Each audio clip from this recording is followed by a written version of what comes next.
ಕಲಬುರಗಿ ಜಿಲ್ಲೆಯಲ್ಲಿ ನಿರಂತರವಾಗಿ ಸುರಿಯುತ್ತಿರುವಂತಹ ಮಳೆಯಿಂದಾಗಿ ಜನ ಕಂಗೆಟ್ಟು ಹೋಗಿದ್ದಾರೆ. ಮಳೆಯಿಂದ ಹಲವು ಗ್ರಾಮಗಳಿಗೆ ಮಳೆ ನೀರು ನುಗ್ಗಿದೆ. ಚಿತ್ತಾಪುರ ತಾಲೂಕಿನ ಗುಂಡಗುರ್ತಿ ಗ್ರಾಮದ ರಸ್ತೆಗಳೆಲ್ಲ ಸಂಪೂರ್ಣವಾಗಿ ಜಲಾವೃತಗೊಂಡಿವೆ. ಗುಂಡಗುರ್ತಿ ಗ್ರಾಮದ ಹಳ್ಳದ ನೀರು ಗ್ರಾಮಕ್ಕೆ ನುಗ್ಗಿದ ಪರಿಣಾಮ ರಸ್ತೆಗಳೆಲ್ಲ ಸಂಪೂರ್ಣವಾಗಿ ಜಲಾವೃತಗೊಂಡಿವೆ. ಬರೀ ರಸ್ತೆ ಮಾತ್ರವಲ್ಲದೆ ಮನೆಗಳಿಗೂ ಕೂಡ ಮಳೆ ನೀರು ನುಗ್ಗಿದೆ. ಸಂಪೂರ್ಣ ಜಲಾವೃತದಿಂದ ಕೆರೆಯಂತಾಗಿವೆ ಅಲ್ಲಿರುವಂತಹ ರಸ್ತೆ, ಮನೆಯಂಗಳ. ಹಳ್ಳದ ಸಮೀಪದಲ್ಲಿರುವಂತಹ ಮನೆಗಳನ್ನ ಬೇರೆಡೆಗೆ ಶಿಫ್ಟ್ ಮಾಡೋಕೆ ಗ್ರಾಮಸ್ಥರು ಆಗ್ರಹ ಮಾಡಿದ್ದಾರೆ. ಸುರಕ್ಷಿತ ಸ್ಥಳದಲ್ಲಿ ನಿವೇಶನದ ಜೊತೆಗೆ ಮನೆ ನಿರ್ಮಿಸಿ ಕೊಟ್ಟರೆ ಸ್ಥಳಾಂತರಕ್ಕೆ ಸಿದ್ಧ ಎನ್ನುತ್ತಿದ್ದಾರೆ ಸಂಕಷ್ಟ ಅನುಭವಿಸ್ತಾ ಇರುವಂತಹ ಅಲ್ಲಿನ ಜನಗಳು. ಪ್ರತಿ ಬಾರಿ ಮಳೆ ಬಂದಾಗಲೂ ಗುಂಡಗುರ್ತಿ ಗ್ರಾಮದ ಹಲವು ಬಡಾವಣೆಗಳ ಜನರು ಸಾಕಷ್ಟು ಸಮಸ್ಯೆಗಳನ್ನ ಅನುಭವಿಸ್ತಾ ಇದ್ದಾರೆ. ಜಿಲ್ಲಾ ಉಸ್ತುವಾರಿ ಸಚಿವ ಪ್ರಿಯಾಂಕ್ ಖರ್ಗೆ ಅವರ ತಾಯಿಯ ತವರೂರು ಇದಾಗಿದೆ. ನೂತನ ಸಂಸದ ರಾಧಾಕೃಷ್ಣ ದೊಡ್ಡಮನಿ ಅವರ ಸ್ವಂತ ಊರು ಕೂಡ ಗುಂಡಗುರ್ತಿ ಆಗಿರುವಂಥದ್ದು.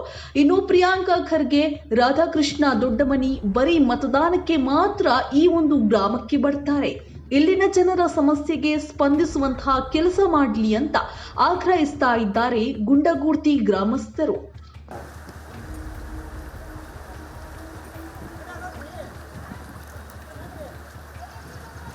ಬಿಡ್ಬೇಕಲ್ಲ ಕಿಲ್ ಬಂದ್ಬಿಡಿ ತಪ್ಪು ಬಿಡ್ಬೇಕಲ್ಲ ಕಿಲ್ ಬರ್ರಿ ಹೋತಾ ಅಲ್ಲಿ ಮತ್ತೆ ಅಲ್ಲೇ ತಡ್ತಾವ್ರಿ ಮತ್ತೆ ಇಲ್ಲ ಇಲ್ಲ ಇಲ್ಲಿ ನಿಂತೀವಲ್ಲ ನಾವು ಕಿಲೆ ಈ ಸೇವೆ ನೀರು ನಾನು ನಿಂತೀವಲ್ರಿ ಇಲ್ಲೇ ನಾನು ಇವತ್ತು ಇದೋದಲ್ಲ ರಮೇಶ್ ಅದ ಲೇಟ್ ಗಂಗಾ ಇದಕ್ಕೆ ಬಿಡ್ತಾರೆ ಅನ್ರಿ ಅಪ್ಪ ಬಿಡ್ತಾರೆ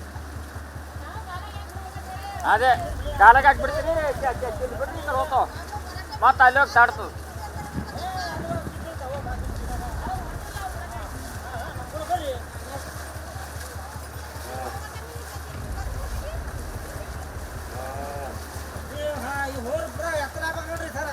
ಅಲ್ಲಿ ಅಲ್ಲಿ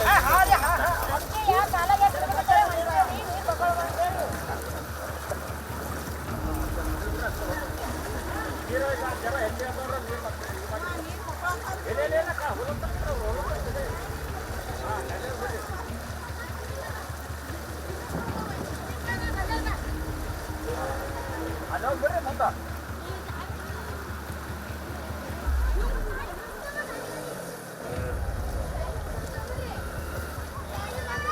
parang